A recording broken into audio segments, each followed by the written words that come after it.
Absolutely. Absolutely. Sorry about that. That's right. Let's bring the crowd in and start. We'll do it again.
From the San Diego Surf Cup grounds in Del Mar, California, this is the 2017 USAFL National Championships. This is the men's Division I National Championship game between the LA Dragons and the Golden Gate Roos. I'm Brian Barish from USAFL.com, and joining me in commentary, the legend, the voice in his 14th USAFL Nationals, the pride, 15th USAFL Nationals, the pride of Western Australia, Rodney Grilicic, the Grilla. Thanks very much there, Brian Barish. And, of course, the Division 1 final brought to you courtesy of Cooper's and Total Beverage Solution. We talk about the Red Hot Chili Peppers. We talk about Californication. We have an all-California final here, Brian Barish. Indeed. It is the first time that this Nationals has been held here since 2000 when it was in L.A. The two teams are on the field now as we get set for the national anthems.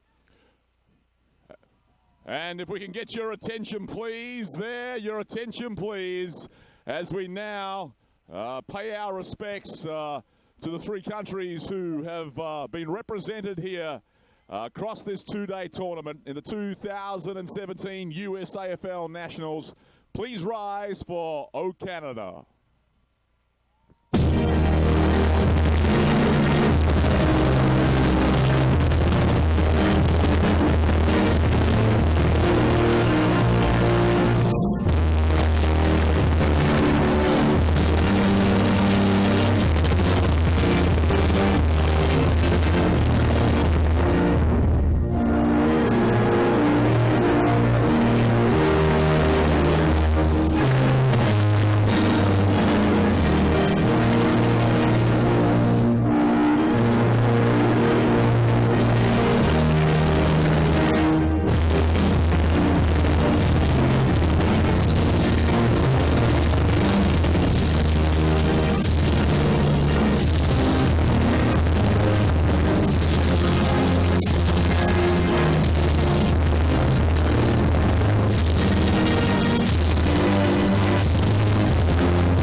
Advance Australia Fair.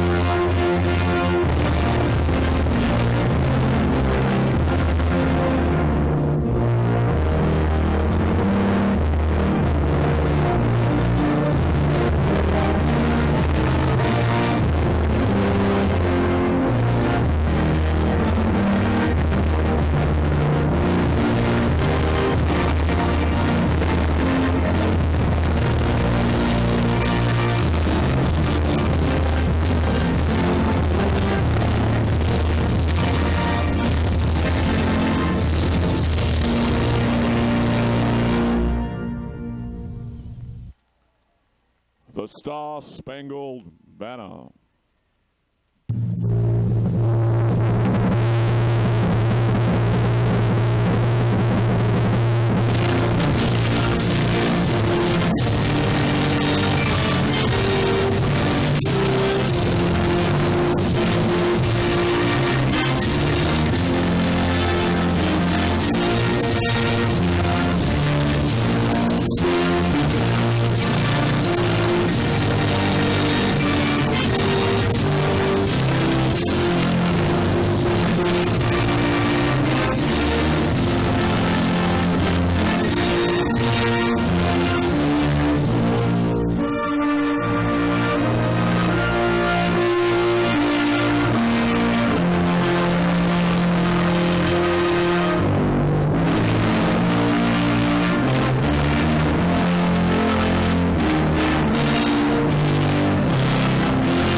I'll tell you what, if that doesn't make the hair stand up on the back of your neck, you might want to check your pulse.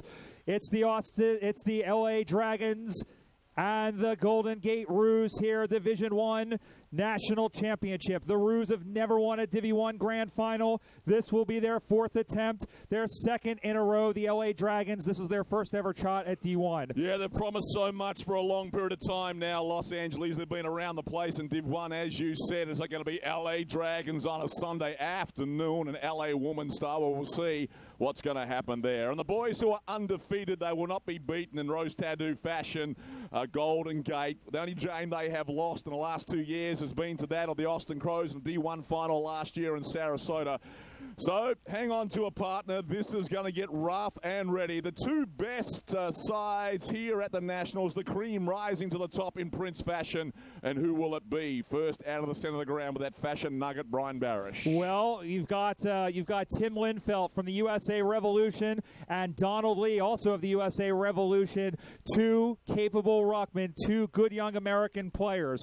For me, also got to check the forward line. Brian Dragas, the big unit, also had a big tournament in IC-17 in Melbourne. And, of course, Pat Nichols. He is the danger man. He scored most of the goals in the final pool win at the end of the day against Baltimore, Washington. Number 59 in the middle, Dowdell. He's the one to watch, as you know there. He's a ruckman who goes forward, goes back, very athletic, college basketballer. He's one of those 6'5" sort of guys, the guys that Tommy Ellis is looking for in his college program against Donald Lee. Gee, hasn't he got mobile over the years? We used to see Donald just standing under the ball, winning taps in Polly Farmer fashion. That's a throwback player who revolutionized the game back in Australian rules football. But now he's got wheels as Donald Lee, and these boys are going to get it on. Smash mouth in the middle, Brian Barish. Take it away, Cowboy. Thank you very much, Grilla. Division I Grand Final 2017 underway on Go Live Sportscast. Crash Broom Opera out of the middle. Everyone goes down and gets funky. We have a whistle right off the bat, holding the ball. And here comes Golden Gate with the footy. They're in the blue jumpers with the orange trim. They're going from left to right on your screen.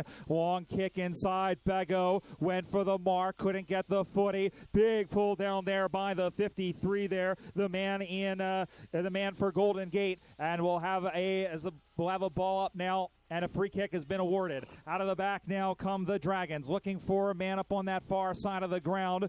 Continuing with it, that ball gets punched forward. Here is Bago. Check that. That was the man in Nichols who has moved up. Golden Gate will rustle it around. That one will go in short, one-on-one contest. That could have been a high tackle. Umpire said, no, it isn't, Brian. They continue it on up that far corridor. Great job in there by the big man, number 20, there in Andre Jansen, who slaps it away, and the ball goes out of bounds. Boundary throw 0 in opening minutes Division I Grand Final. Out of side, Nichols, who normally starts way down deep there, and the goal square is starting up on the ground. Their goal kicker in the last match he played on a kick, he kicked about 6 or 7 goals. There's Donald Lee. Lee, legs loose, foot loose towards the wing and the outer side, and there's that man Nichols. Offloads coming on like a dream, becomes a dragon. Tries to pop it over the top. Oh no, they've rocked the boat, they turned the bird over. Over now to Golden Gate on the outer side. Chain link of reactionary handballs. That could be Kyle Manley Johnson. A little shovel kick, and they link up there with Dowdell. Number 59 there, and Brian Dowdell. Downtown, doesn't connect now. Right half back, all the play action there on the scoring side of the ground. Kicked away by the LA Dragons, breathing fire, looking there for Nichols. 2 grabs, couldn't, went to ground, went over to clean up his own backyard. Front and over and out, right in front of the benches on the outer side there, and the brilliant sunshine, Brian Barish. Matthew Hitch was over there for the LA Dragons. No score first half. Golden Gate and LA Division I Grand Final. Here's the sun sets over the Pacific Ocean and Del Mar Racetrack in the background here in San Diego. Ball goes to ground. Who wants it? They go hard at the football. Ball pops up in the air. 2 bites at the cherry again. Jansen was in there. Then the opposite number 20 in there. Green tried to go down. Number 16 for LA. Umpire crosses his arms like the Monsignor of the First Church of Australian rules football, and we'll have a ball up. As the tempo, who's going to settle first? Both settling very well. Good tap by Dow. Chopped off by the number 16 for the LA Dragons on a Sunday afternoon. The country singer chase. Bryant towards centre half forward. Couldn't connect. They've got players at the back. Maybe playing an extra player back there. Golden Gate trying to generate run off the platform. There's the ace in the hole. Look away handball. Gives it to number 2 there for Golden Gate. Who was Jennings. Jettisons towards left half forward. Fist of fury there by Donald Lee. That's the mobility of Lee. He goes back in for more. Using his body, baby. There's a ball up too high. Illegal contact against LA Dragons going the way of Golden Gate. A little shovel pass over the top. They connect it left half forward. Programmed to receive. They're heading down to Graceland. Graceland almost not to Nashville, Tennessee. But what can he see down there? A little guy. A little live wire. Don't touch him. He's a real live wire. This kid. They've got a good balance down there, Golden Gate, of talls and smalls. And this is a small there on the number 7 in Belstead. Steady, Eddie, as we will ride with him. First shot on goal. Chance to draw, first blood, Belstead. Will he be ringing that bell downtown? It's long, it's strong. I might have gone all the way. Lee gets his spiritual fingers to it. Touches it on the line and through for a minor score. So on the Coopers scoreboard, fill those red solo cups. Let's have a party. It's Golden Gate, draw first blood, 1 point, Brian Barish. Golden Gate 1, LA nothing here on Go Live Sportscast. Glad you're watching us around the world and across the country here. Up that far side now as that one sets sail. Everyone flies. Linfelt was up there. Check that. That was Dell in the sunshine. We have a whistle, and it'll be a free kick going the way of the LA Dragons. They got the jab in the face. Now let's see how they can react as Dollar will whoosh that one back. Here is it. It's a 50-meter penalty that has been given. What'd you see there, Grilla? The ball, I think, was given back directly. So here, I believe this is Hitch. And so the new place for the kick is in Golden Gate Real Estate. There's a long kick. That one's inside 50. Mark Nichols. Pat Nichols, who, if he doesn't win the Paul Roos medal for best and fairest, well, you can stripe me pink. Not really. Leave me alone. Don't actually stripe me pink. But Nichols will go back. He has been the danger man in the forward line here, Grilla, all game. Like their personal Jesus. He looks like Jesus out there. And here he comes. Here he comes now. He walks that line because you mind Nichols' left foot. One of the straighter left foot kicks, you'll see. And squeezed it in, did Nichols. The first major there to the LA Dragons on a Sunday afternoon here in Del Mar. They now fight back on the counter. They are one straight kick, 6. Golden Gate, 1 point. Brian Barish on the Coopers scoreboard. This broadcast, of course, brought to you by Go Live Sportscast. Indeed. As we casting our soul, a microphone into our soul here, up in the central commentary position, Brian Barish. Well, who's going to stop Nichols? This is the question. I don't know if you can stop Nichols. Baltimore, Washington couldn't do it. Austin couldn't do it, and New York couldn't do it. So somebody's got to do it. That's going to be the difference in the game. And if it's up to Pat Nichols, then my goodness gracious me, Golden Gate. Well, I'll tell you what. We talked earlier, and we talked with Gil Griffin when he was up here about all of the American players. They had 6 Revolution players that played in the International Cup 2017 in Melbourne back in August.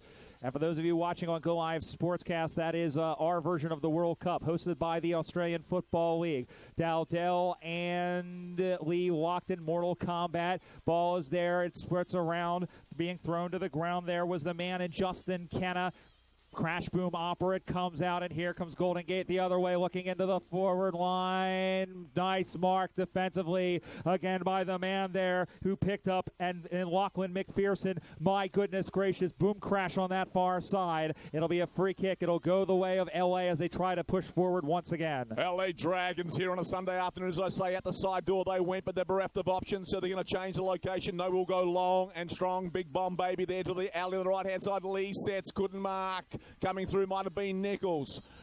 International Harvester through the pack. There was no way out of there, said the Joker to the thief. The umpire comes in. That's umpire Canoe. It could be, and sends it to the heavens. No, it's not. Steve Arnott.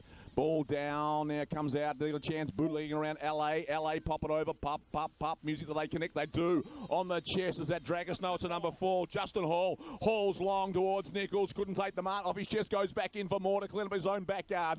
Offloads the runner down from the wing. But he was unceremoniously dumped on the outer side. LA Dragon moving the chains towards the pocket. They're tied up against the boundary. Golden Gate escape Alcatraz. They play the old play fake with a handball and get to the front door. Need to break through. Could have been Cole Manley Johnson. He did. He rocked the boat, turned it over, turned a corner on their soul. LA as they head down the forward line. Nichols punches from behind. We had a man front and square. Ball out there has been shaking around like a skittle.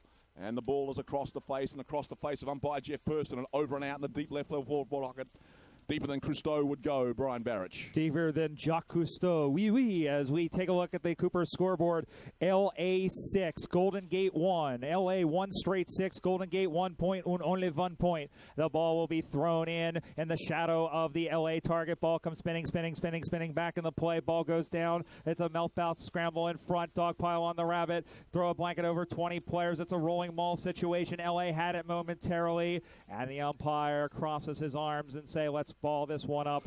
We're talking about structures. Tommy Ellis was there, the way Golden Gate play, but when you come to a final like this, the structures just become man-on-man football. That's what we're seeing here, good old-fashioned grand finals. Here we go out to the near side now. Ball goes down. Ball squirts out. Everybody wants it. Everybody needs it. It's like that Susie Q. You want a little bit of love.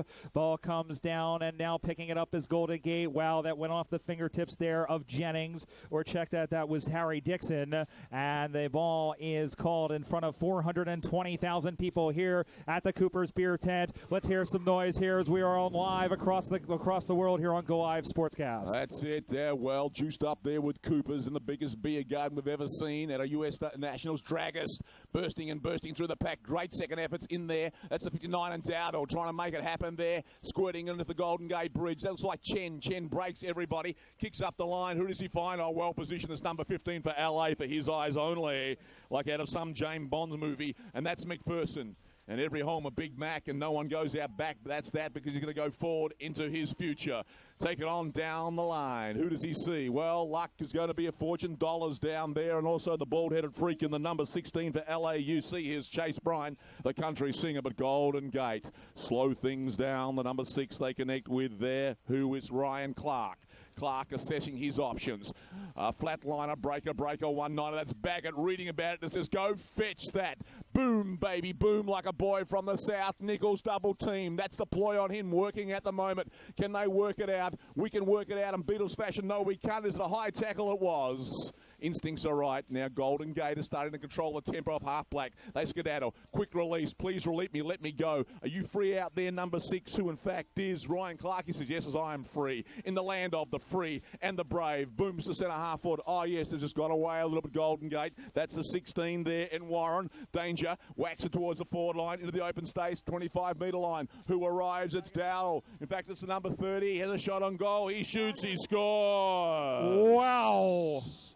Was that Brian Dragus? That was Brian Dragus. Well, Brian Dragus, he's a big-time player, plays for the U.S. Revolution, either at full forward and centre half forward, and his experience of those big-time matches, particularly the one down there at Montrose Football Club against Papua New Guinea in front of a crowd of about 2,000 people coming to the fore there, Draggers. Geez, they've got some height right across the round, Brian Barish. They certainly do, and Brian Dragus, he said, I see you, Pat Nichols, I see me, Brian Dragus, and Golden Gate on the Cooper scoreboard has now a 1-point lead. Golden Gate 1-1-7, LA 1 straight 6. Golden Gate 7, LA 6. Ball out of the middle of the ground as we continue on here in San Diego on Go Live Sportscast. Ball goes to ground. Ball, cried the crowd. Ball, said the umpire. And it'll be a free kick. It will go back here to the man. And he will take a look around now. That is the number 7 with the football. Now it's Justin Kenna. Justin Kenna is just in time. Whoa, he made his man miss. He's slipperier than an eel in a grease factory. He kicked that one forward. Boing, as it goes to ground.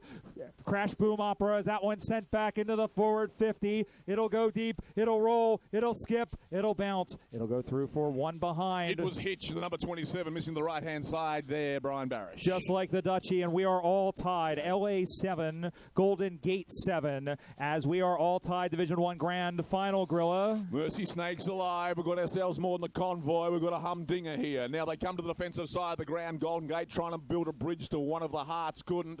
Crashing, bashing, and plotting a course through there, but it was like breaking through the National Guard, as I've spoken before, and they can't. I'm liking the double team situation on Nichols down there. It's working well, and they're looking threatening off half-back Golden Gate and starting to control the tempo a little.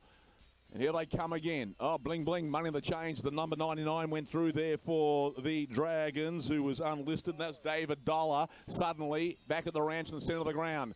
Moving the chains. There was a hold on Baggett, or Baggett then had a hold, but not seen that way. Look at this. Rednecking through the pack like international harvesters. Suddenly they squirted out. They got a man free, the bald-headed freak. What a super freak. Super freak there in Joshua Warren. He's going to slow things down. Here comes a slant route lead. Didn't connect. Nets are going to beat on it. Couldn't. The ball jettisons away. Golden Gate arrive on the scene. You give it to me. I'll give it to you. You give it back to me to Chen. Chen up the line. Will he be a fortunate son? Oh, Fist of Fury there by the number 57 and Baggett. Lee's lurking. Baggett goes in for more. Gets a kick. Couldn't. Squirts out. Dollars in there. Back goes in the number 17 for LA Dragons, who was green. Can't make it happen. They're caught in the green. Oh, no. Free kick over the top. Illegal contact against Golden Gate going the way of LA. The number 17, Brian, you take it away, and that's Gary Green. Gary Green wearing teal green. Nice diving. Mark, my goodness gracious. Didn't connect, but he didn't connect. Well, that should have been a mark. Everybody said it was, but in fact it isn't. Going after the man in Chris Salvatore, and we'll have a ball up again. It's all square. LA 7, Golden Gate 7. Division 1 Grand Final. Brian Barish and Grilla here at the San Diego Surf Cup grounds in front of a grazing room only crowd, 420,000 people. Bago! My goodness, what a mark. He is a big, big boy. They grow him large down there in Victoria. So here is Chris Bago. He will look around. He's got Hitch on the near side. Ride. Hitch and a ride going deep down the middle of the ground. They rise, tipped off the top. Ball goes to ground again. Out to the near side. Lee gets on his horse. Whoa, he pushed him out, and the ball goes out of bounds. My goodness, he is stronger than a garlic milkshake, is the man in Donald Lee. Stronger than 10 men, that boy. He could smash it in any bank of the United States, but he will not. Here is Lee. Yes, I'll get Courtney. Take it away, Brian. Oh, my goodness. Ball back in the play. They were waiting for that one as the ball comes back in the play. Down he goes. Oh, my goodness gracious. The ball comes out. Dollar stayed with the football. Throw that one onto the right side. Ball goes to ground. Who wants it? Here comes Golden Gate back the other direction. They handball it on. Couldn't keep it. That could have been pushing the back. That's because it was. It was, and that'll be a free kick there on, I believe, to the 7 there in Ballstead. Ballstead going deep, and it's a nice connection. That's an interception there by L.A. out of the back, and once again, as we focus in, it's Chris Bago, who is getting more leather poisoning than at a stiletto company. That made no sense as they continue up that far side. Here they go. They go after it. One-on-one contest. Ball is out of bounds on that far boundary line. Grilla still 7-7 here on Go Live Sportscast. They've got the mark. They're going to kick it down the line. LA kick it right up against it. Golden Gate banking back 10 through the pack. Nichols, I think it is, at number 10. It's actually, yes, it is Pat Nichols. Now, Nichols is forced to get on his bike and ride in Queen style with a double team. So he's trying to shake the tags there, Nichols. You saw him streaming out of full forward there in Nick Rewald fashion. He's on the double back there. But here's trouble for LA as Golden Gate sneak one to the center of the ground. They want to ride that highway. They're looking wider again still. They stop and prop and boom, pack the deal towards full forward. Draggers, is it no, comes to ground. Chen is in the van like Henry Rollins, goes to ground. Here come LA on this Sunday afternoon, picked up there by the bald-headed freak. They give it on over, now we're going to go long, so on, so forth. Who do they find? Freedom, free space, good mark, good punch of fury, double team and Golden Gate. Got the speed, like I'm struck by lightning. I think about the goals, and I just go that way, was number 9 the kick, but Nichols.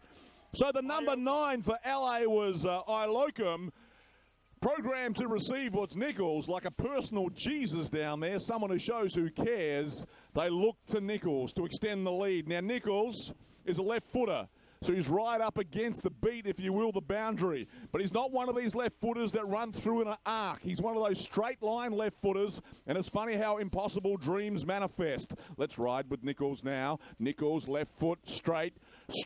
And it's funny how impossible dreams manifest and the gains that come with it. Nevertheless, Nichols shoots, Nichols scores on the Cooper's scoreboard. Inspirational goal there to Nichols. They shake, rattle and roll onto 3 goals won. That is, in fact, 2 goals won, leading Golden Gate, who are 1-1, a one straight kick ball game. Brian Barish. LA 13, Golden Gate 7, and the Dragons have put their snouts in front here as we travel through the first half here of the 2017 Division I Men's Grand Final. And I'll tell you what, Nichols has done a fantastic job, Grilla, but that's all Paul Iokim, who had nothing but the green grasses in front of him, just like Tom Jones. Golden Gate is going to try and answer quick, fast, and in a hurry. Ball goes to ground. He controls it. He has one man behind him. He goes right. He goes left. He puts that curly cute around. Will it get there? Did it get there? Was it touched? It was touched. My goodness, putting himself on the line there. I didn't see who that was, but the person who kicked that was the man in Jake Ryan, and that saved 5 points. On the Cooper's scoreboard, Golden Gate goes to 1-2-8. LA are 2-13. Golden Gate 8, LA 13. Out they come, big bomb baby, right-hand side of the ground, a good mark, too deep. Bag it quickly, offloads and go forth and multiply. They do. They kick to left forward, lurking, one-on-one situation. Fisting away by Golden Gate. Can they break through the cut? Oh, look at that. Closing speed was good, but too high. Illegal contact against LA, going the way of Golden Gate. Golden Gate being good at tempo, but they're forced to play their hand quickly. Got a man free in the centre. Freedom they're looking for on the forward line. Here we go again. Way on down, deep.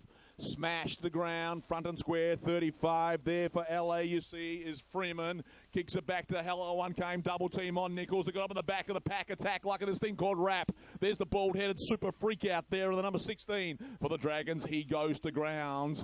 No way out of there. Pushing the back, in fact. Case of Sabre Horse Rider Cowboy going to Golden Gate. Now look, they're starting to get away, Golden Gate. On the lateral, on the wide receive, there is number 4 and Jack Lucas. Had a quiet start of the game as Jumpin' Jack. Now just jettisons over the top and someone else running into the hole. Sliding in like Bo Duke was that Chen. Further on down the line, and now LA just dragging off a bit and being found. Oh, Donald Lee. Lee goes back in for more. The 2 big men get it on. Dowdell sockers it forward, but chopped off the pass there by LA. The interceptor calling Mr. Raw. Go ahead, Brian Barish. They'll come out of the back pocket again. The score, it's 13-8. LA the lead. My goodness, Melvin Chen, the former member of the Sacramento Suns, a Revo alumni, will come out to the near side. Crash, boom, opera. My goodness, there was more noise than at an AC/DC concert, and the ball will go out of bounds. We'll have a boundary throw in front of Rod Grillisich. He's known as Grilla. I'm Brian Barish. I'm known as Brian Barish. Ball will come back into play. Ball goes to ground. Who wants that, Susie Q? Who wants that little red pill? Who wants that ripe red cherry?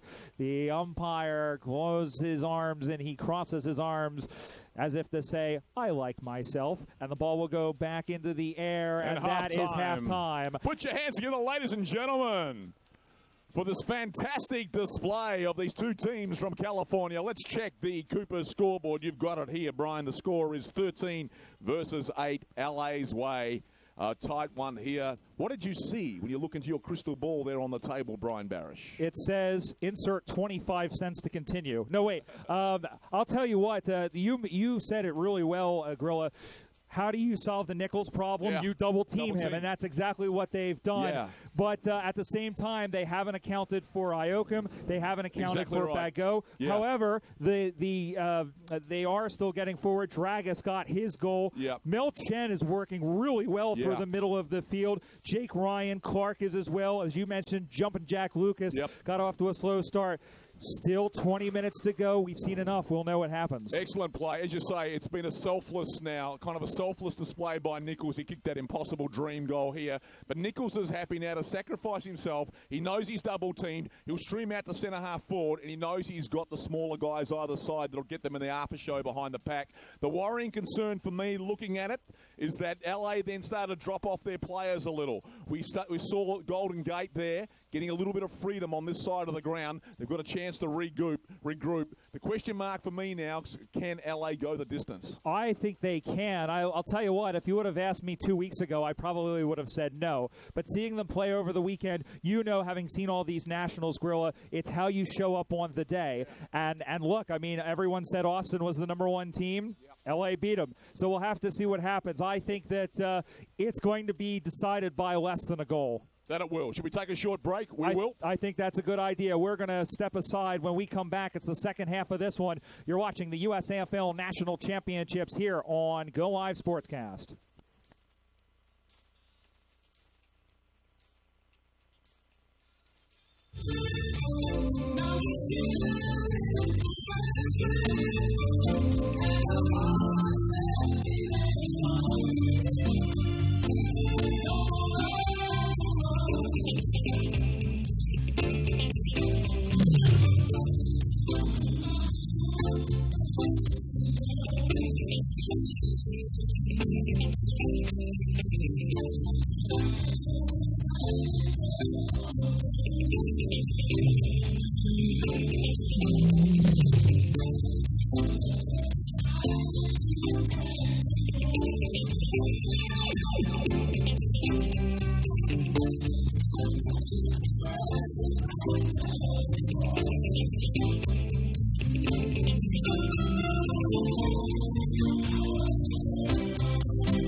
Diego for the second half of the first division of this humdinger between Golden Gate and, of course, LA Dragon. I'm with the very cerebral Brian Barish. Brian, are you there somewhere? I'm here. I'm right here. I'm behind this giant head of me for some reason, and we are underway here in the second half. Take it away, Gorilla. And normally the first goal in the first couple of minutes is like the premiership minutes, if you will. There's Bagots. Bagots with a shock and awe across the top with a fist. Golden Gate have it. Switching this way, a little bit of left, a little bit of right, a little bit of handball, a little bit of LA on a Sunday afternoon, a play fake, and another. Will I break free? I will. Get the kick in. Ball bounces. Who's got to beat? LA, Golden Gate behind the pack. We see the number 2 there in Jennings. Jennings jettisons. There's that man, Lee. Virgil, please come quick. There's Donald Lee. He tries to elope, but he's caught with the ball. Holding the ball, Lee. Good effort, but you've got to distribute out, and Golden Gate have it. Whoa. And what is the umpire going to pay here? Is there some sort of dissent? No, that's not. He's letting it go. Tempers do flare. A little bit of rednecking out there. Leave that for the car park. We're with that man who is a little bit quiet now in Lucas. Lucas saw the replay. Yeah, Lee did make a connection. It was high, but not seen by the umpire. He has the 50-metre penalty and taking way downtown. Say, walk this way, baby. And here's a chance for Golden Gate now to get themselves back in the match. In fact, assume the lead. They trail at the moment. They are 8. LA are 13. And I was talking about those premiership minutes in the second half of a Nationals final. And here it is. Who are we riding was? It is Lucas. Livy, in fact. Lucas even, the number 4. No need to shove in a 4-wheel. 2 wheels rolling like Proud Mary. Keep on trucking. It's on its way. It's missed to the right-hand side. No, it's a point only.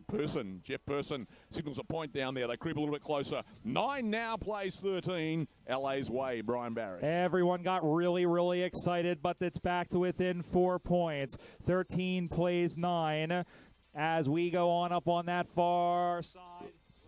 The sun is getting low. The sun is getting in my eyes. The clouds are getting in my eyes. Maybe they're clouds in my coffee. Carly Simon. That one goes forward. Here they come again. Chen goes backwards. Got it around. Whipped it around the horn style. Someone went flipped over. Umpire adjudication is going to be a ball up on that far side. Again, it's LA 13. Golden Gate 9. The Dragons lead by 4 points, looking for their first ever Division I grand final win. I'm going to look back at that shot on goal there by Lucas later and see if that's going to come back and haunt them.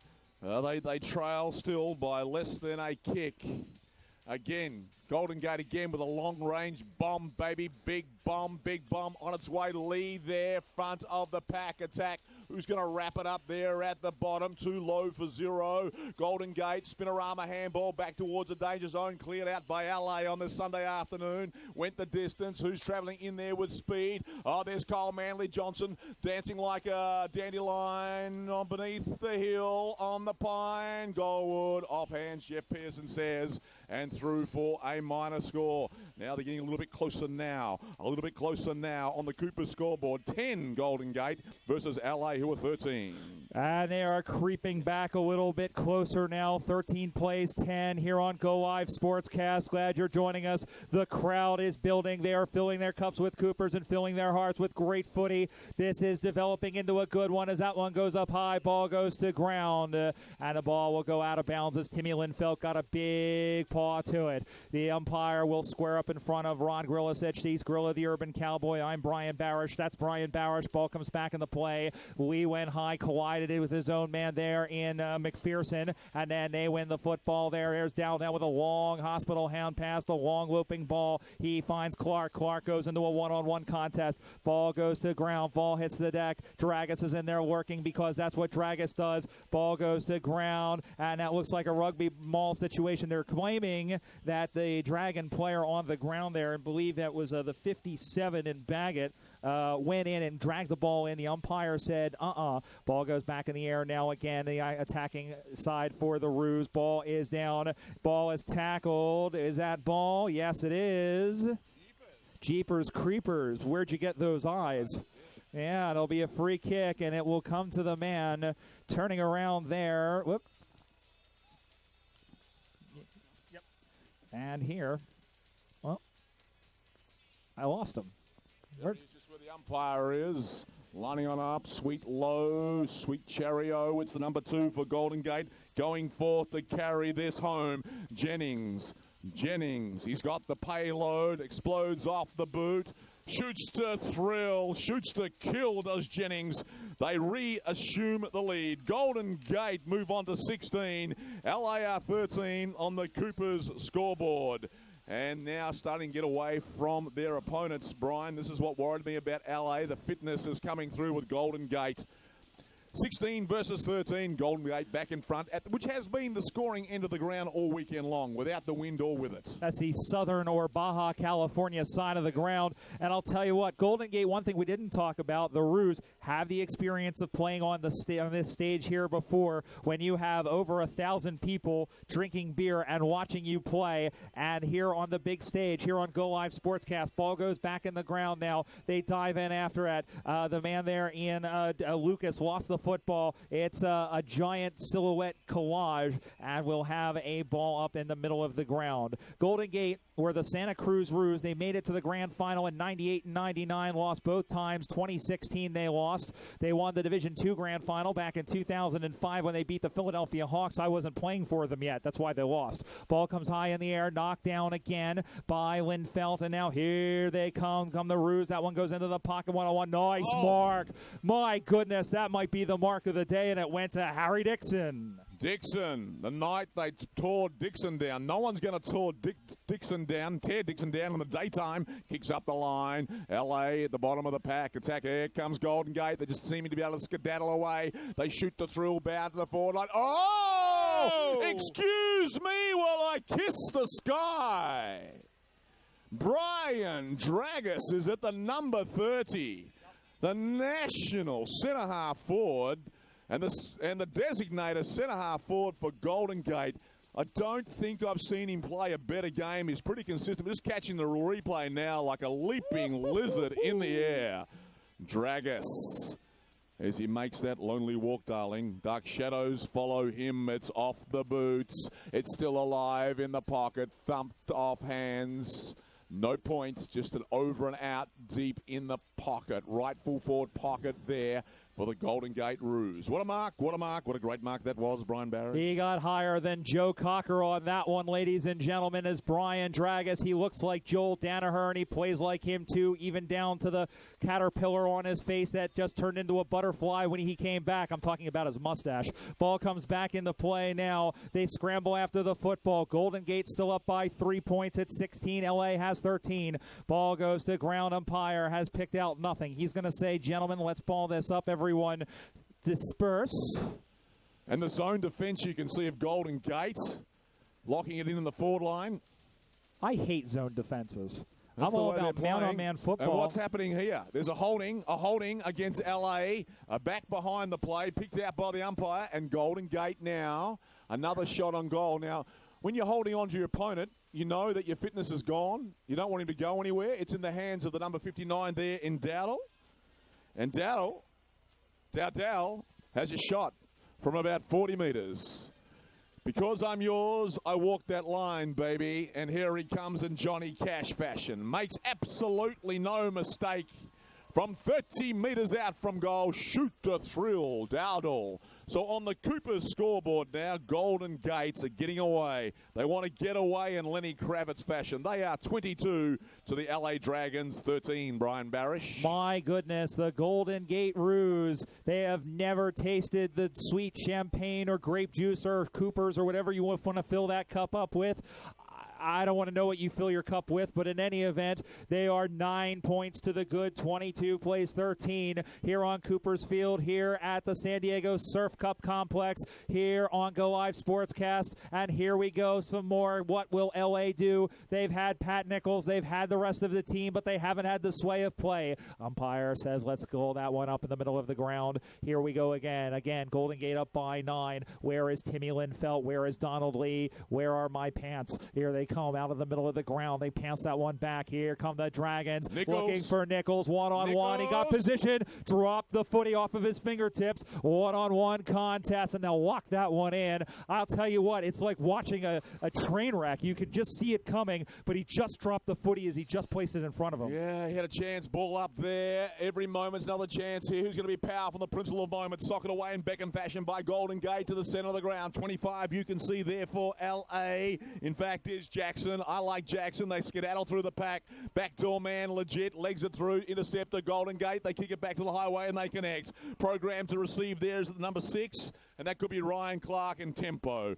Tempo. I'm going to play it at about 86 beats per minute, somewhere between blues and rock. And he rocks the Casbah down and deep. And in the after show behind the pack, there is the number 16. We've called his name a few times. It's Joshua Warren. What do you know? He goes to the fat side of the ground. Maybe had a shoot a shot. There's a whistle on the play. Advantage is paid. I'm rolling towards the goals. I shoot. I score. No, wait. Whistle on the play. Got to come back. Back. Just checking with Jeff Person. They're going to concur. What did you see? Do you want to take it to New York? No to the video. Free kick back here. Yep. So there was no advantage. The shot must have missed. But it looks like it's going to be another shot on goal by Golden Gate. It's going to the number 20, and that number 20 being Jacob Ryan. Ryan, maybe a chance to put this match beyond doubt. Still, a heck of a way to go. But as you can see now, Golden Gate feel they have total control of this match with their tempo. Liking their press, liking their zone defense of the way they lock it in. And they want to lock down this match. LA Dragons will be in lockdown if Ryan does rivet this on the back fence. Here I come. Straight. I want to be great. I want to be straight. Greatness, like goodness gracious, great balls of fire. And Golden Gate now move on to 28, a commanding lead. Commanding and controlling out there, Golden Gate. LA 13 on the Cooper scoreboard, Brian Barish. In 2011, the Denver Bulldogs and Denver Lady Bulldogs became the first team to win Division I titles in the men and the women. Earlier today, the San Francisco Iron Maidens went back-to-back, and let me tell you, history may repeat itself here in 2017 in California, of all places. Again, here on Go Live Sportscast, Golden Gate 28, LA 13. Cannot be a whole heck of a lot of time back, but I'll tell you what, the LA Dragons have done a ton of work to get to this point. They're not going to let it go, but the Golden Gate Roos are just too good. They've been the best team in the league all season. I don't care what anybody says. Johnson got it off before he got poleaxed. He works that one inside, going for goal. Was it touched? Yes, it was. Oh, my word. Oh, my word. That was, he died. Goal! It's a goal! It's a goal! Thrills like the horns of my Silverado grill there. There's the number 16, then Warren. And what do you know? Wowee. The LA Dragon just didn't get back in time, and they're rolling, the boys. They're bridging themselves between their own hearts and bridging themselves to the Papa John Hurrell Trophy that is gleaming in the sunlight. They're not here for participation ribbons. They're here for the Papa John Hurrell Cup. On the Cooper scoreboard now, they shake it like, shake it to my DJ down there, Charlie. They are 34 to LA 13. My goodness, and that, I think the chocolates are coming to San Francisco. All sorts of chocolates coming to San Francisco. I'm hungry. Ball goes in off the top, and that one is going to be a free kick. As I don't think the mark was paid. I think there was something there. So free kick to LA. They are still fighting. Golden Gate will give the ball right back to them because they don't want to do anything stupid here, even though they're up by pretty big. Up on that far side now as they go and they keep that one on directly across from us. The mark is taken. He will go back and take a look around. He's going to slow things down. I don't know why he would do that down by so far. But in any event, he will take a look. Send that one up forward. Golden Gate, and the mark is taken. You can hear them over there. You've got the Iron Maidens who are over there, a lot of them, a number of the Golden Gate Roos reserves. They look to come out to the near side. Tick, tick, tick, tick, tick. Up on the far side now. Everybody rises. Ball goes to ground one more time. They wrap it up. Again, Golden Gate in front, going their way. They're assuming front position everywhere. Not only that, Brian, they've got the legs, they've got the motor, and now they've got control of old Father Time. They've got the fashion nugget. They're looking like the fashionable side. They foot loose at the right half forward. It's smash mouth down in the front of the pack. Again, another whistle on the play. This time going to LA. Illegal contact, almost like pass interference in reverse. And LA Dragons, well, maybe one last roll of the hot dice. Golden Gate are red hot. They've got the chili pepper. Now also 25 metres. 50 in fact. They're playing 50 Division 1. Every moment's another chance. They gather ground like express across the US. Now they're in the centre half forward position here on Cooper's Field, or just shy of. Nichols, no doubt, is down there. They might be looking for a foil either side. Where do we go? Where do we go now? They're looking for Nichols. Nichols off to the right-hand side. Nichols, but look, he's triple, quadrupled, octagonally teamed. Ball now fisted away. Dealing out the hands of faith through the side door. And there's Franco. Play fake. Pops it over the top. Now Dollar has it for LA Dragons. But there was a gang tackle going on. A bit of a gang. Banging through the pack. Comes back LA. But they'll run out of space and time. And it's over and out in front of the bleachers there, Brian Barish. In front of 420,000 people here at the Surf Cup grounds. Can't be much time left. Golden Gate, you think they're well and truly home. LA is going to keep going, however, down that highway. Here they go. They throw that on the right. It looked like Dollar looking for Nichols. No, they are just too good in the back line. They figured it out. He's got all sorts of room. One bounce. How about a second? He got it back. How about a third? There's a Shepherd. They are just too good. Whoa, over the top. Almost taking it there was Lucas. He's lifted. They go to the inside. Here is Clark. One-on-one. Dragus. No, it's not. 16, in fact. Warren. Dragus is playing the double team back there on Nichols. And here's Warren. Brian Barish from point blank range. Should go Babushka from there. Here is Warren. They have the ice cream in the dish. The whipped cream is on there, but he's put it off to the left. No, it's there. The cherry is on top of the delicious sundae. And my friends, Golden Gate, if they weren't home before, they are now. That takes them to 40. Golden Gate 40, LA 13, and Grilla, the Roos are going to take home their first Division 1 grand final. Oh, that they are, mates. As I said, they're bridging themselves to the Papa John Harrell Trophy, and the cream is now starting to rise to the top with their Revolution players. Look at Franco there off his halfback flank. Kyle Manley Johnson distributed about 5 minutes ago and took the heat for it. Dragus is down there double teaming. So 3 of the 6 Revolutions players playing crucial part in this match. Cream rising to the top, like I say. Here we go again. Rucks have changed in the middle. Look at out the side door we went. They must get it down quickly. Click release. Sliding in, Bojuk, no mark. LA Dragons, what will they do? They play fake through the pack. They thread it. Now they'll lose it again from the implied pressure from Golden Gate. Second go, but a rope pull and branch it to the deck. But said to have tripped him perhaps. And LA have it. This is Baggett. Baggett decides a change of location. Intercepted almost by Golden Gate. There's Baggett now. No one to give it to. Running like he's running for a midnight train there for the LA side is Iokum. Move the chains up towards the wing and the alley holding behind the pack without the ball. LA, another chance. Now here they have it. Where will they go? They know Nichols is double teamed. They're going to need some sort of different strategy going forward. This is something different they have to confront. Confrontational football. Time to work it out cerebrally, but Golden Gate, they have the structures, as Tommy Ellis did tell us. They've got a bit of room now to play with Golden Gate, and their tackles are ferocious. The pressure is good. Hard up against the boundary. LA can't quite pick up the pill. Pill squirts out the back, moving the chains a bit further now. 40 metres down the line, LA. Donald Lee is there, the excitement machine. You know what I mean? Here they go, cutting through the pack on a slant route. Couldn't mark. Was that a push in the back? No. Umpire says let the record play. And there he is there, Lucas. Lucas runs into trouble. Lots of bubble in Big China. And Lucas is caught holding the ball. LA have it, Brian Barish. Here we go. Not much time left. What can LA do? Here is Nichols, who gives it back. Baggett with a big, long, booming right foot. Off the top again, looking for Nichols. Ball goes to the ground. Crash Boom Opera. Who wants the football? It comes out. The whistle blows, and we will have a free kick. There was some contact in the contest there, but it will go the way of, actually, it will be a ball up. My apologies. Just like my marriage, wrong 70% of the time. Ball goes to ground. Who wants the football? LA will come back for it. It's going to come all the way back.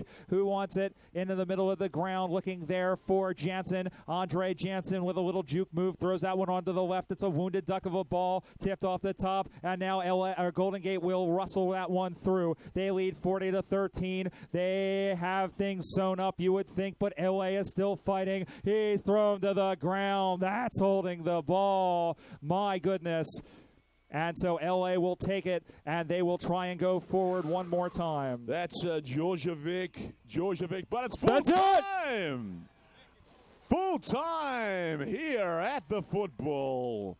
Division 1. The Golden Gate Roos jumping around like that particular animal back home. It's been a long time coming. So much expectations on this side over the last 2 years. They've only dropped one match in that time, and that was against Austin in the Division 1 final. Brian Barish, despite the polls saying that Austin were the best side in the competition, you always thought Golden Gate were it, and it was proven today. It was absolutely proven today, and there will be those that said, well, what if they would have gone against Austin?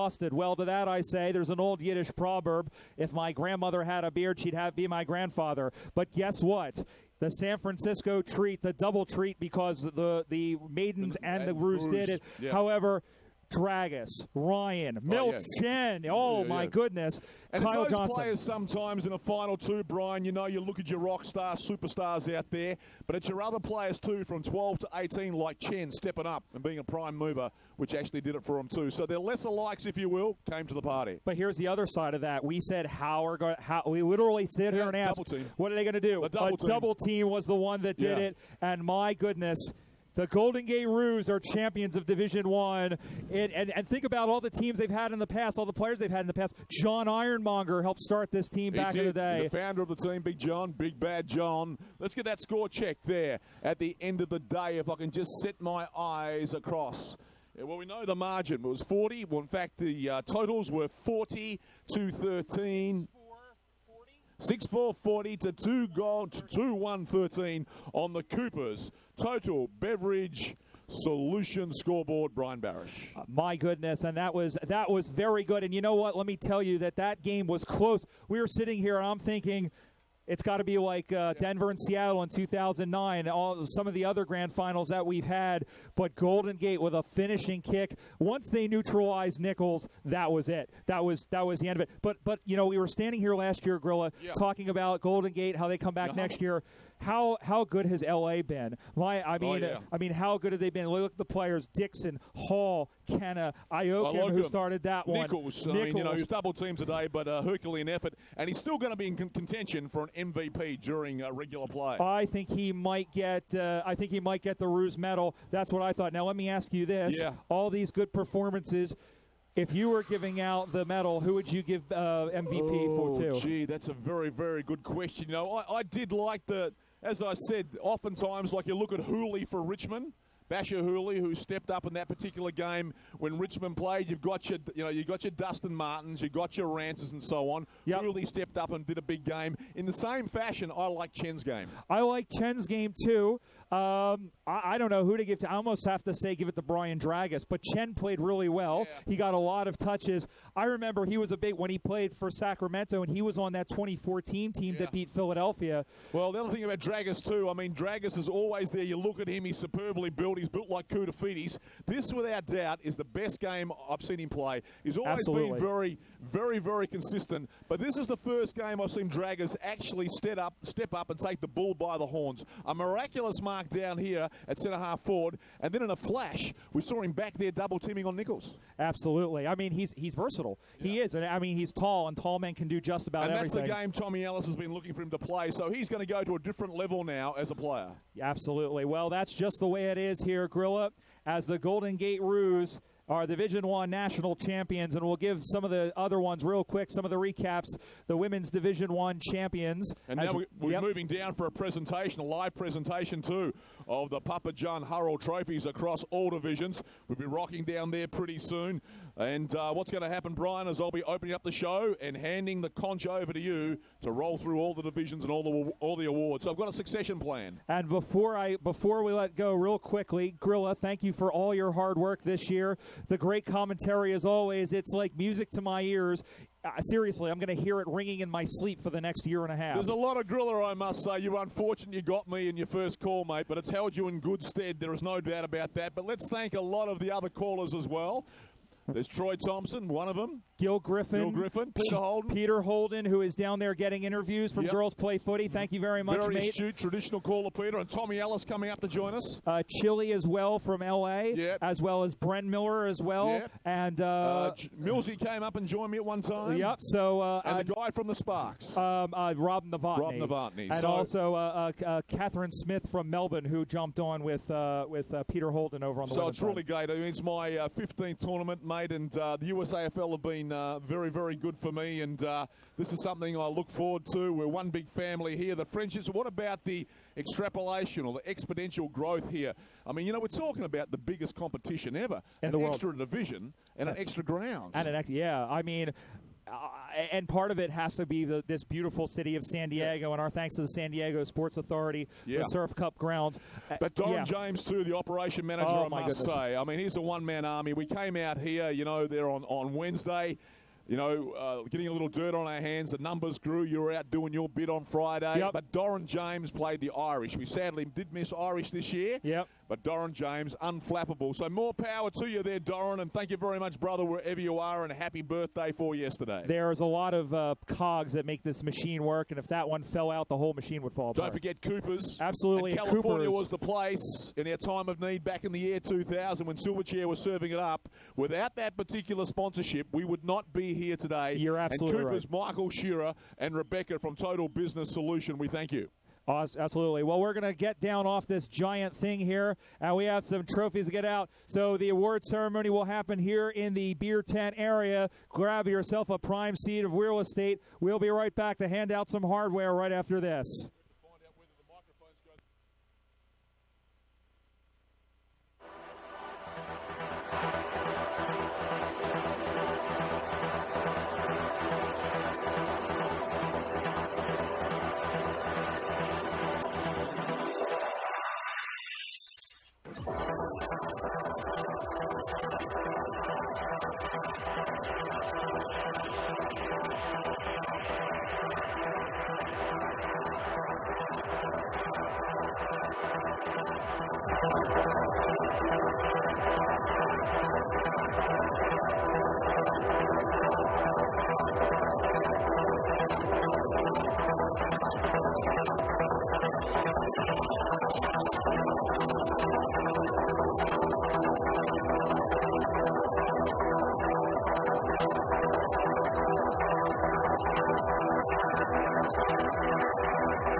are growing exponentially there too. A massive thanks to Grant Williams. Thanks for making the trip, mate. AFL community and international development manager for his credible support of the USA over the years. Can I get a bit of hush out there, please? Yeah, thanks for that. I mean, we can party tonight. You know, we're going down to the Gas Lamp District. We're going to the Tin Roof.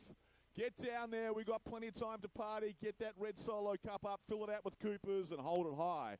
But for now, let's give a bit of credit to the people who have come long distances to be here today. Thank you very much there, Grant, International Development Manager, for his incredible support for the USAFL over the years. I didn't know that, but Grant has been around the place since 2009, Tony tells me. So thanks very much, Grant. A huge shout out to Ron Watt, AFL Coaches Association, and Ryan O'Keefe for putting on a fantastic coaching clinic. Thanks very much, boys. You're welcome back anytime. We're one big family here. Go spread the love back home, huh? Once again, the Nationals Committee and their strong volunteer group have done a fantastic job. Eternal thanks go to Nationals Tournament Director, Doran James. You know, Doran. It was his birthday yesterday. Let's sing him a happy birthday. Happy birthday to you. Happy birthday to you. Happy birthday, dear Doran. Happy birthday to you. Come here, mate. Come here. Come over here. Now, we all know Irish, the smiling eyes of Irish, who, you know, he could build the Sydney Harbour Bridge. Bit of hush, he could build the Sydney Opera House. And he used to build all the Nationals for us. Everything we relied on was with Nationals. Sadly, Irish is not with us this year, so it all came back to this man. He hauled his ass down here on Wednesday, and he did become an Irish. So this particular structure you did see was all shouldered to the wheel from this guy there, with a pinch and a sprinkle a few people put in. So he's the man. Thanks very much there, Doran James. Thanks to the USAFL Executive Board, incoming and outgoing, or portfolio members. We'd also like to acknowledge this tournament. It's not possible without the umpires, and a record number of umpires here. A huge thank you, and what a great display of umpiring, I thought. I thought Doug Drinkwater, who was here last year, said, Grilla, there's a little bit to be done with umpiring. If he was here this year, the quality was superb. So well done to the umpires. Come a long way. A huge thank you to Umpire Association President Heel-Toe Dosido, President John Mills, and Coordinator Toby Person for bringing the biggest umpiring contingent ever to a US AFL Nationals. Thanks very much. Ladies, please don't fight. I'm here all night. Can we give it a quiet, please? Thank you very much. Thank you to all the umpires from across Sydney. The umpire group from there, the EDEFL umpires, AFL Europe, and AFL Canada. What about that? 3 cheers. Hip hip. Hip hip. Hip hip. We had some heavy hitters here too from the Umpiring Association, of the umpires in the AFL. No man has umpired more matches in the history of AFL football than Hayden Kennedy. Thank you very much, Hayden Kennedy, for being here and the grand finals that you've done. I mean, you know, that's quality, guys. And Chris Donlan for their passion and leadership across the weekend. Chris, I'm a West Coast Eagles fan. Luke Shuey is my favourite player. I thought it was a free kick. Thanks very much, mate. Thanks to all the sponsors and supporting organisations.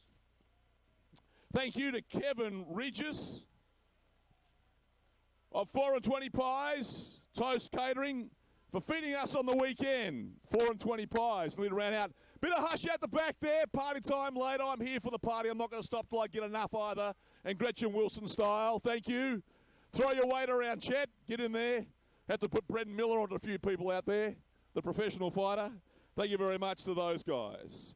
A very special thank you to the Aussie Sparks women's team for being wonderful ambassadors and mentors to our women's team throughout their tour this weekend. And I must say, ladies, I don't get to see a lot of your matches, but what I did see on the Friday at the clinics, I've never seen it before. It blew me away. There must have been 200 or 300 women here just practicing for the weekend, so way to go.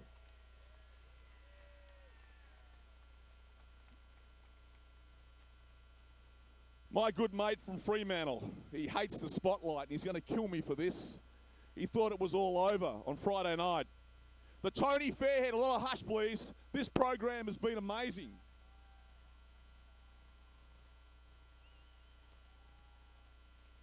this program, which started with a group of guys that came out from St. John's in Minnesota back in 2006, the Notre Dame University, has now expanded to unbelievable numbers across Australia, and it's only ever going to get it bigger, and he's going to get some help from some mighty, mighty powerful forces here.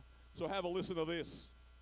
In recognition of the great man, that's Tony Fairhead's, the guru as I call him, and everyone else does, dedicated efforts and outstanding achievement in leading the Australian Advisory Board and development of the Player Exchange Program, the United States Australian Football League is pleased to establish the Tony Fairhead Scholarship Guru, the Tony Fairhead Scholarship. The scholarship will be awarded, have a listen to this, the scholarship will be awarded annually to one male and one female participating in the USAFL Player Exchange Program, and the heavy hitters from the AFL have pitched in with that. So Grant Williams, thanks very much, mate. Can you come up and present this to our mate Tony? Thank you, Grant. Tony, come out, wherever you are. There he comes. He's going to kill me.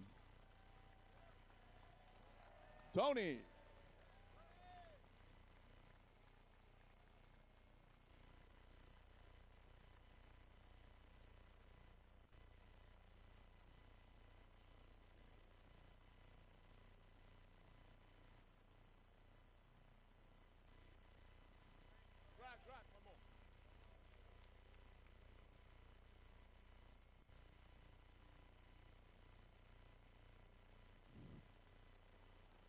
And at this point in time, I'll hand you over to a co-founder of the league, the heart and soul of the league. He's not involved as directly as he was back in the day, but he's here overseeing what the development he's put into it. Here he is, a man who needs no introduction at all, Paul Plugger O'Keefe. O'Keefe. That's with two F's, mate. Hey, we've got a lot of room up front, so if you can't see, come up the front and sit down. All right, before we get into the awards for the teams, we always give out the Paul O'Keefe Admin Award. Because everyone got here this weekend because someone at your club busted their ass to organise all of you guys. And every year we try and award two people who have done a great job on the admin side, because that actually keeps us going. First of all, Rod Bunkle. Where's Rod? Rod Bunkle! Get Rod.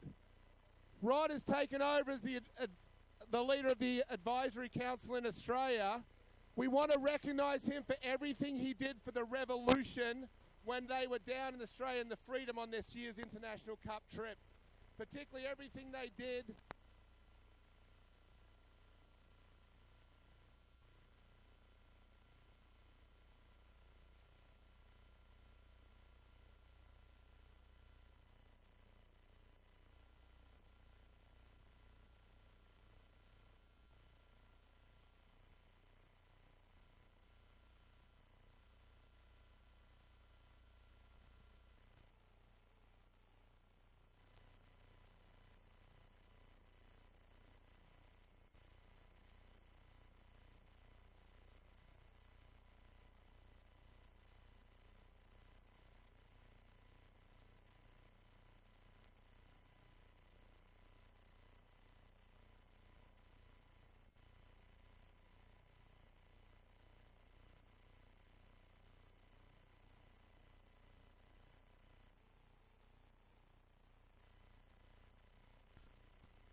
Where's Mike? All right, are we back? All right. So I want to recognise Toby for organising all of the umpire assignments this weekend. Over 500 assignments, a big effort that made it run a great tournament. Finally, I'd like to ask Rich Mann and Mike Powers to come out very quickly. Rich, Mike, where are you guys? So 20 years ago this month, we started...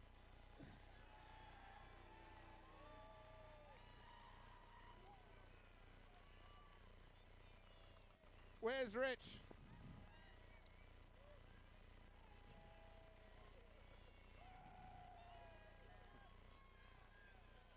Twenty years ago this month, we had our first nationals and we started the USAFL, and we're the last three remaining 20 years later.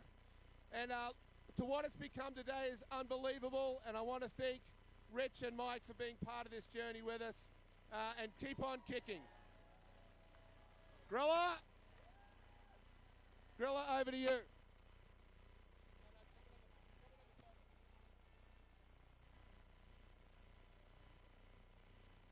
Good on you, Plugger. Thank you. All right, I'm going to ask these folk to step up to get lateral to the trophy table there to get to the awards section of the presentation. So Doran James, Ryan O'Keefe, Ron Watt, Grant Williams, and Hayden Kennedy just alongside there. Okay, Doran, you're going to be handing out the runner-up player medallions. The runner-up player medallions, Doran. The Paul Roos medal for tournament MVP. Of course, you looked up Ryan O'Keefe with 1F. When that comes up, you're going to deliver that. The Jeff Can medal for best player in the grand final. Ron Watts, the best player medal, right? The Jeff Can medal, Ron Watt, here we go. This is a lot of expectation behind this. Now, Jeff Can, just to let you know, Ron, founded the Cincinnati Dockers in 1996 and helped organise the first ever game in the USA, Louisville versus Cincinnati. He was also winner of the first ever Nationals Grand Final MVP in 1997, mate, so he's a founder. Righto? The John Hurrell Perpetual Trophy for the champions, my friend, Grant. All right? Let me tell you about John Hurrell. Founded Louisville, hosted the first ever game versus Cincinnati in Louisville. John sadly passed away in 2007, where at the 10-year anniversary of the Nationals, the Perpetual Trophy was named after him, and his family have been out to a National since. All right, mate? Okay. The winning player medallions, Doran James. The championship field umpire medallions, Mr. Hayden Kennedy. All right, so when that comes up, that's your role.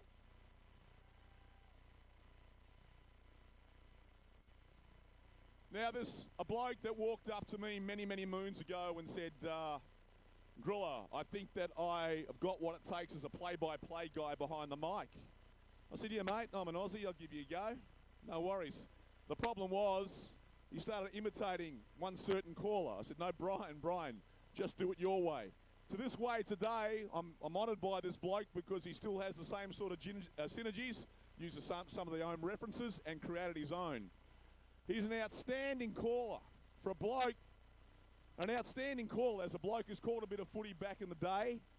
A guy who does monumental work for the USAFL as a media guy. He's a superlative writer. That is his basis. But he's getting to be such a good caller, I'm starting to think that his calling is better than writing. He had a wow of a time down in Melbourne. He was here, he was there, he was everywhere. You see him on Fox, SEN. They were calling him the American BT, right? Absolutely awesome, and you deserve every recognition that you get, Brian Barry. So I normally do this part of the show, but my succession plan, mate, is to hand it over to you. Ladies and gentlemen, Mr. Brian All-American BT Barish.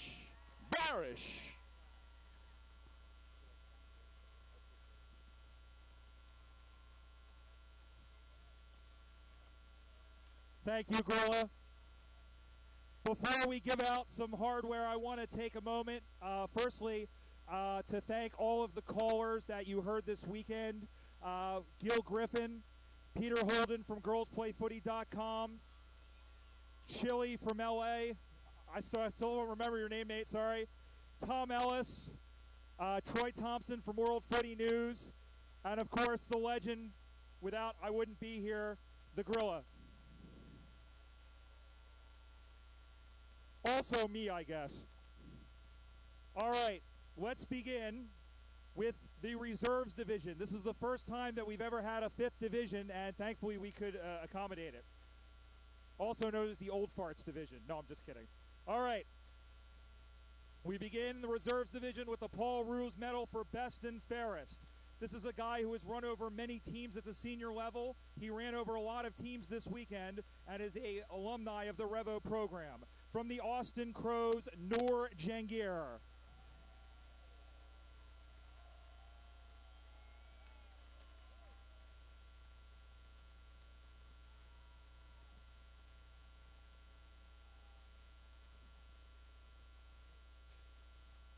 Take off that.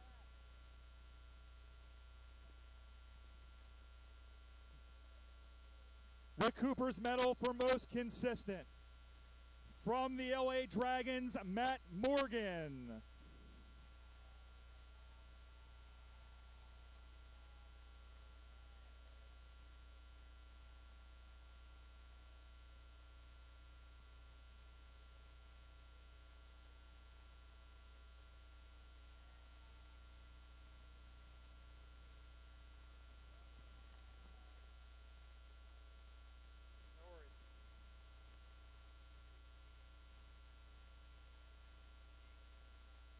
That man is hairier than every drain in the state of Pennsylvania.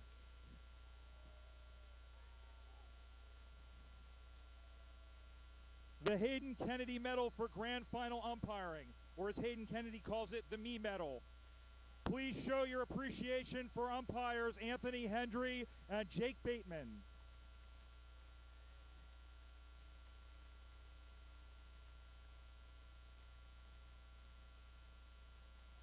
All right.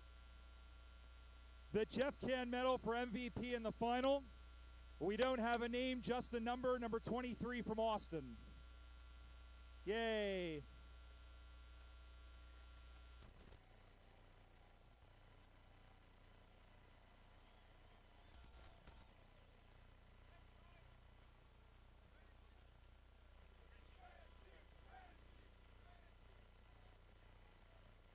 Frenchie.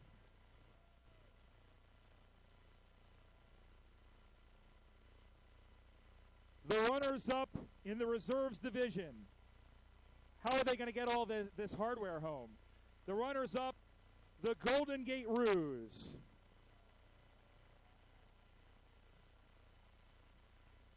Please come up, the captain and the coach, to collect the trophies and the medals.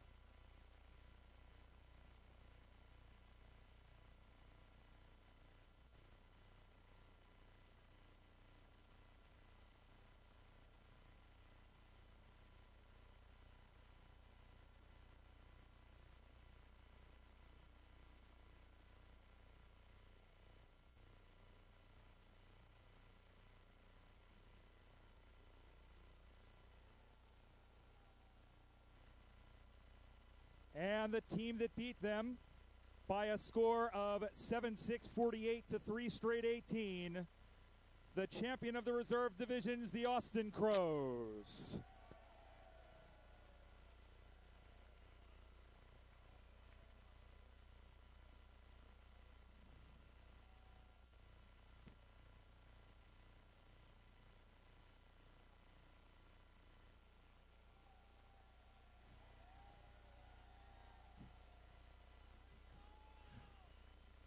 That's a hell of a trophy.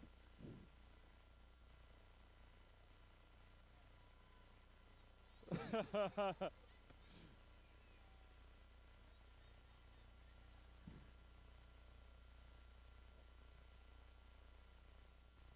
not going to quote anyone on that. All right. From Division 5, we go to Division 4. You ready? Division 4, the Paul Roos Medal for Best and Fairest. From the New York Magpies, Alistair Evans.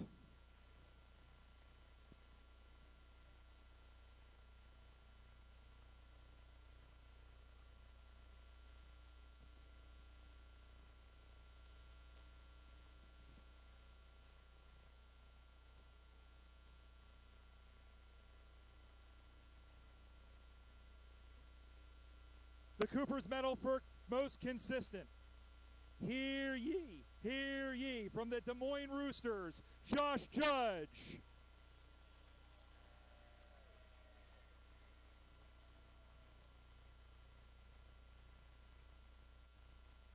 Is he here?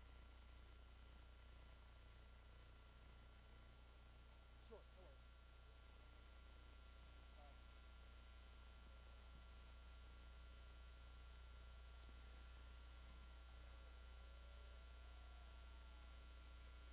Josh looks stunningly like Emily Rice. The Hayden Kennedy Medal for Grand Final Umpiring Division 4.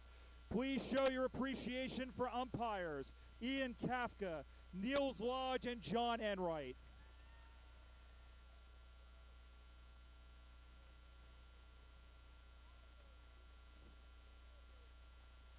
All from AFL Europe, I am told.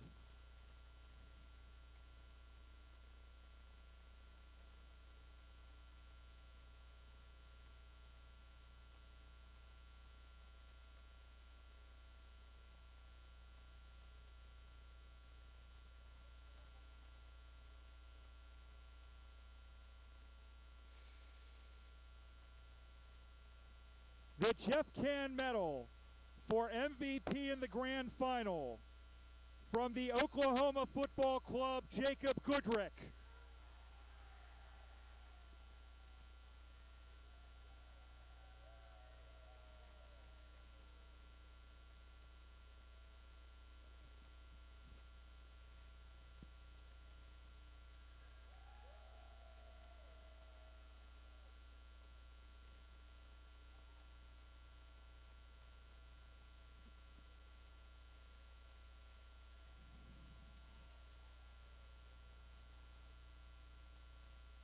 Now for the team awards, the runners-up for Division 4, the conglomerate of the New York Magpies and Portland Steelheads. We have the coach and captain come and collect the medals and the trophy, please. New York and Portland, anybody? There you go.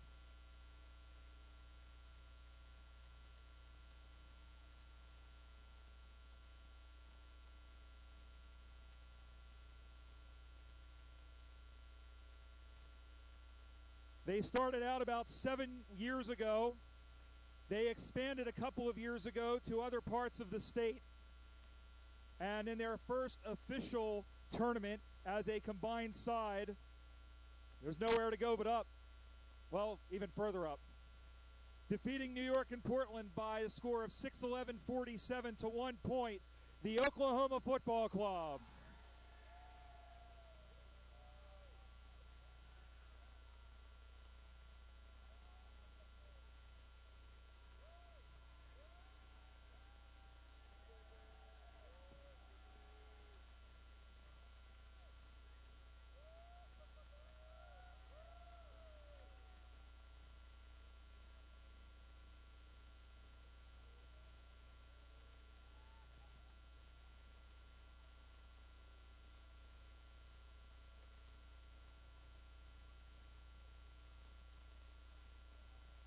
We move to Division 3.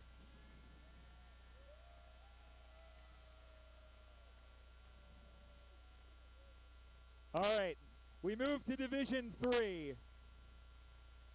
Whoa, waste of some good beer. Division 3, the Paul Roos Medal for Best and Fairest. Coming off a wonderful campaign all season long and a very wonderful tournament in IC-17 for the Revos. He also looks like Nat Fife. From the North Carolina Tigers, Eric Hansen.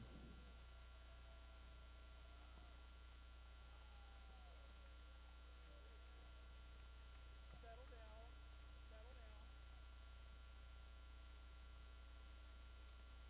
Is Eric Hansen here?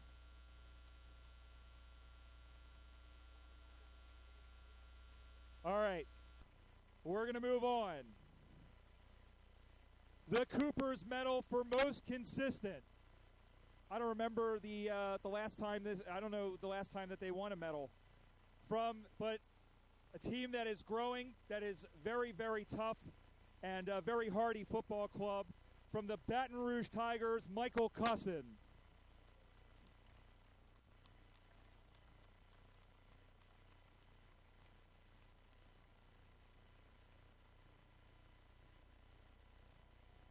Okay, Michael isn't here as well. We move to the Hayden Kennedy Medal for the Hayden Kennedy Medal for umpiring in the grand final. Please show your appreciation for umpires Chris Adams and Dean Schwab.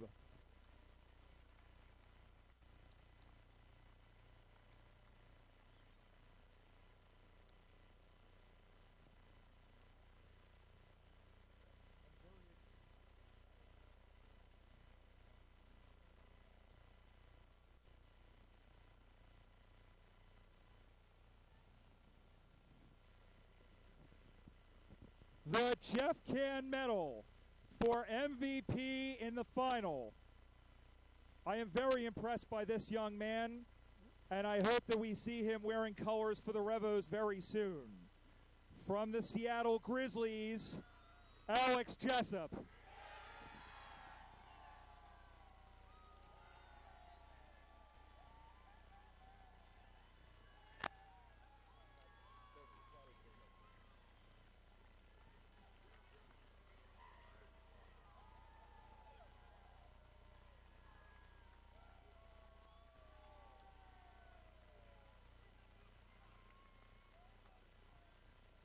Are you happy now?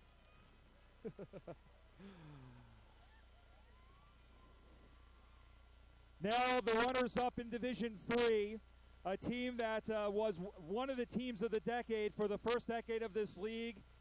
They faded, but they've come back into vengeance, and let me tell you, very proud as an outsider of how this club has grown, and they've been amazing hosts for this tournament. The runners-up of Division III, the San Diego Lions.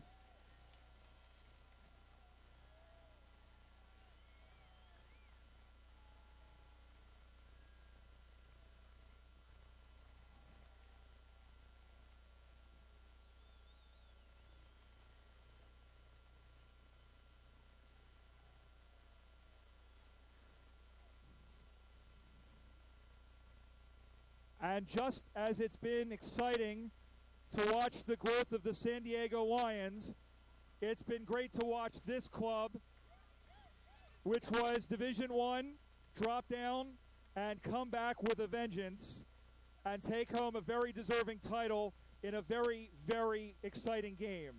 Winners 4-3-27 to 3-2-20, the champions of Division III, the Seattle Grizzlies.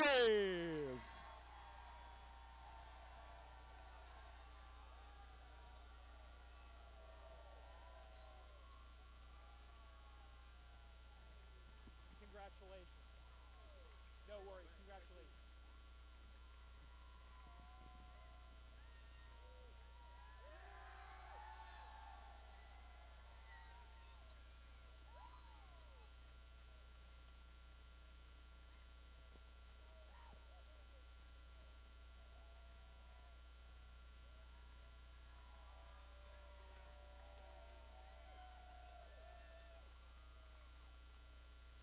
We roll along.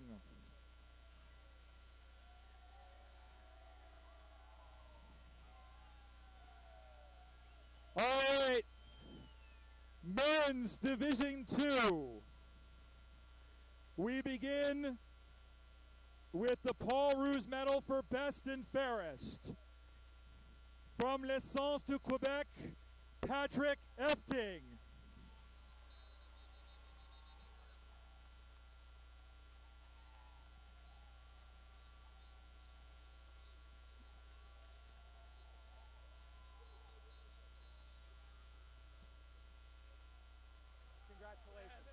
No worries, you get your medal.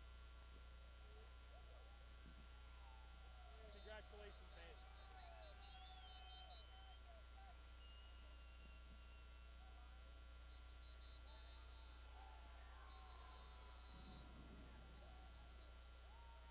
All right, the Cooper's Medal for Most Consistent. We have a tie. A legend of the USAFL and one of the league's rising stars. From the Minnesota Freeze, Brent Morgan. And from the Sacramento Suns, Ed Manning.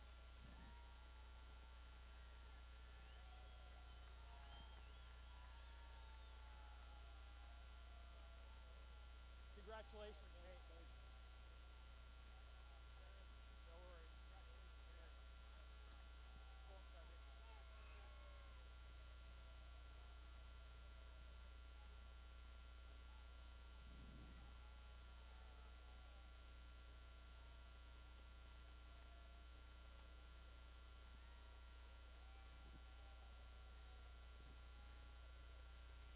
The Hayden Kennedy Medal for Grand Final Umpiring. Please show your appreciation for umpires Peter Pierce, Milo Lombardi, and Larry Roop.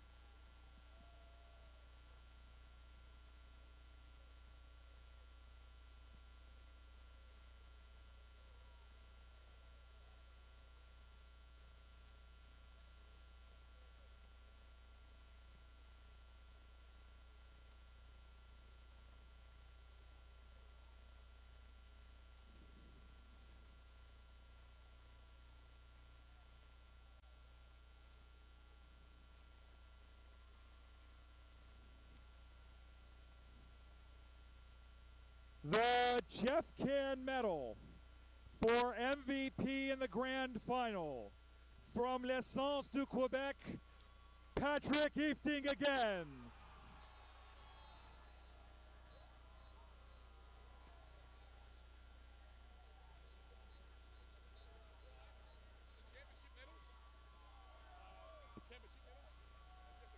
That was a different Can medal. Why?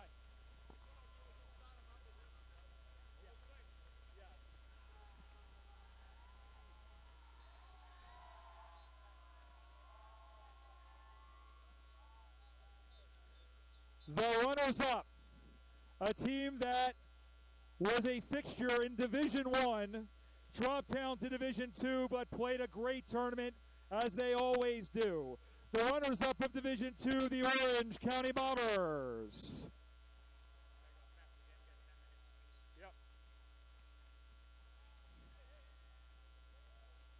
Yep. And now the champions. The champions continuing Division II in Canada. Oh, when the Saints go marching in. Oh, when the Saints go marching in. Oh, how I want to be in that number. Oh, when the Saints go marching in.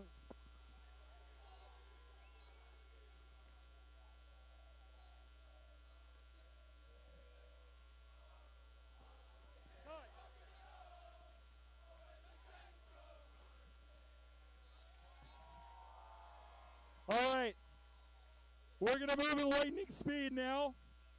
Before we do, we go from the men to the women. And before we begin, really quickly,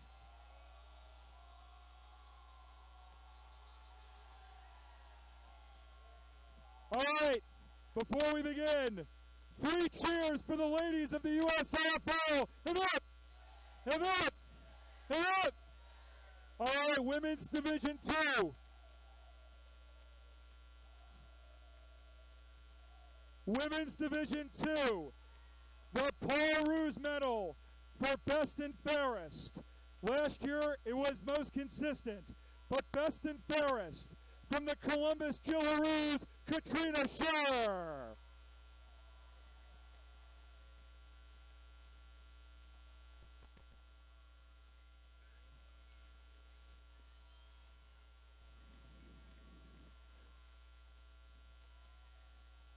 The Cooper's Medal for Most Consistent. Very excited by this player. She is a rookie, and she wins her team's first ever medal in their first ever tournament. From the Texas Heat, Aubrey Bagley.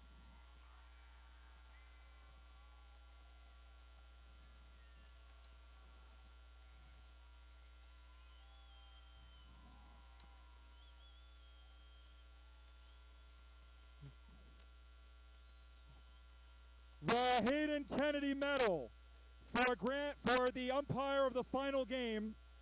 Please show your appreciation for Anthony Hendry and Matt Bridges.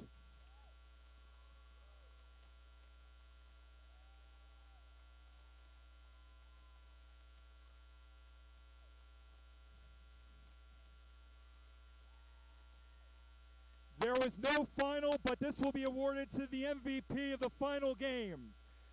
For the second consecutive year from the Portland Sockeyes, Simone Shepard.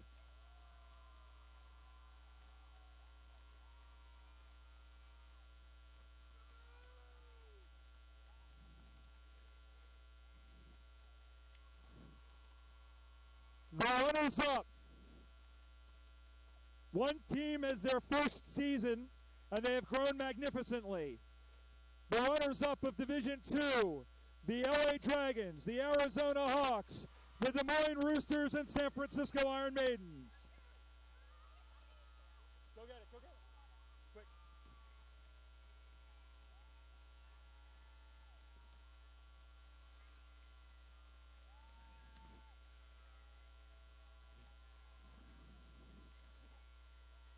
The champions of Division II. For one team, it's their third consecutive title. For one team, it's their first title of any time since 2002. the champions of Division II, the Portland Sockeyes and Philadelphia Hawks.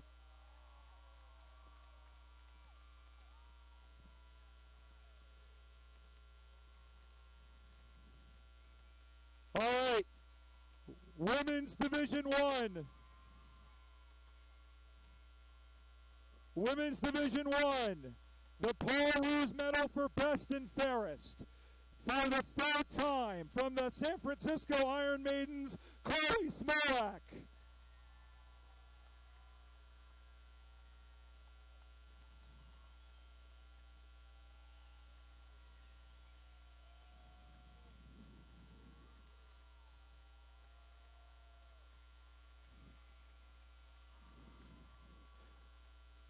The Cooper's Medal for most consistent.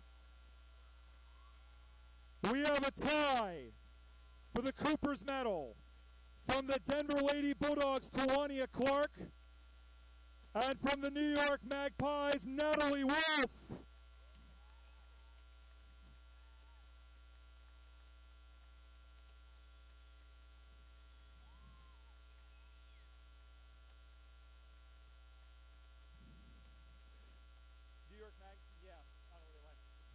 The Hayden Kennedy Medal. Yeah, you can give it to her. She wanted to. Yeah. The Hayden Kennedy Medal for Grand Final Umpiring. Please show your appreciation for Steve Arnott and Ryan Wilsmore.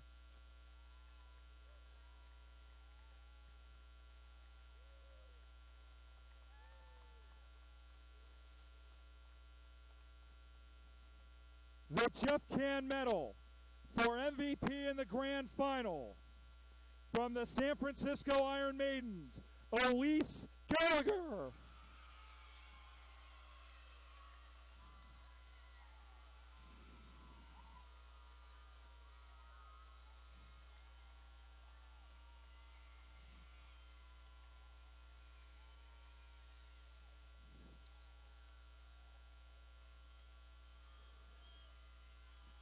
The runners-up of Division I. The runners-up of Division I came awfully close to number 7, but they are still a very, very good football side. The runners-up Division I, the Denver Lady Bulldogs.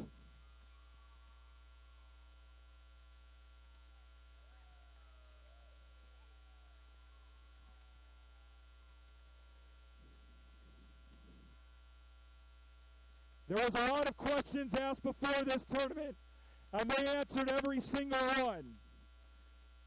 Coached by Michael Jobling and Tara Salmon. Captained by Julie Marks and by Jessica Estrada for the second consecutive year, the San Francisco Iron Maidens.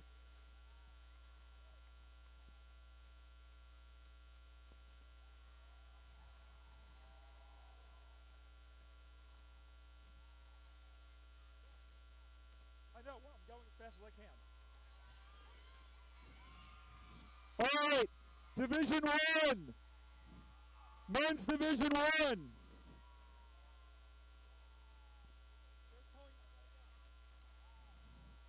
The Paul Roos Medal. The Paul Roos Medal for Best and Fairest from the LA Dragons, Pat Nichols.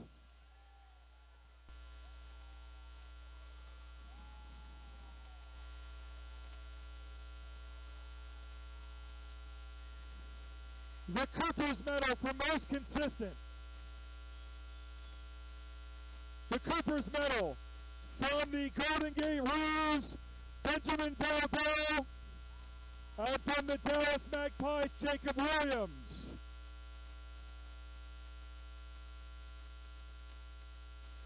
The Hayden Kennedy Medal for umpiring, Brendan Dye, Jackson Boney, and Ross McLaren.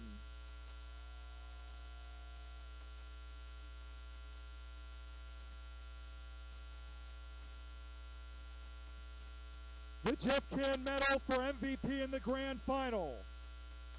From the Golden Gate Roos, Jack Lucas.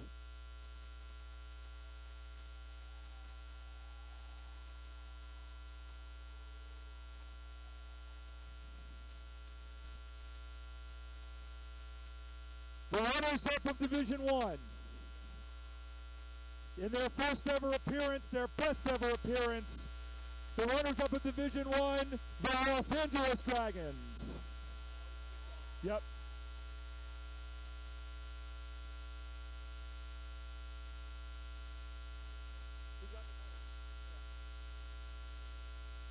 I always thought they were the best team in the country and nobody believed me.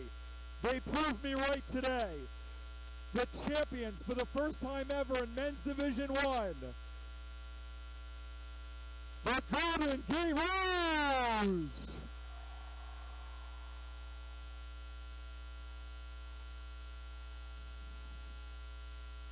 Thank you very much, Cora.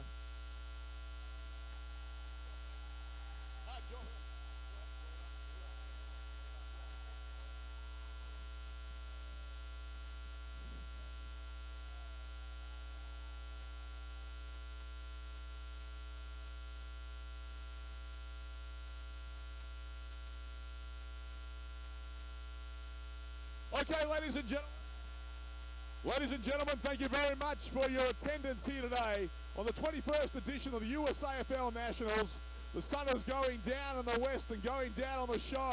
A little bit of housekeeping before we go. If you can have a look if there's any trash around the place, little trash, let's go on a trash run if we can.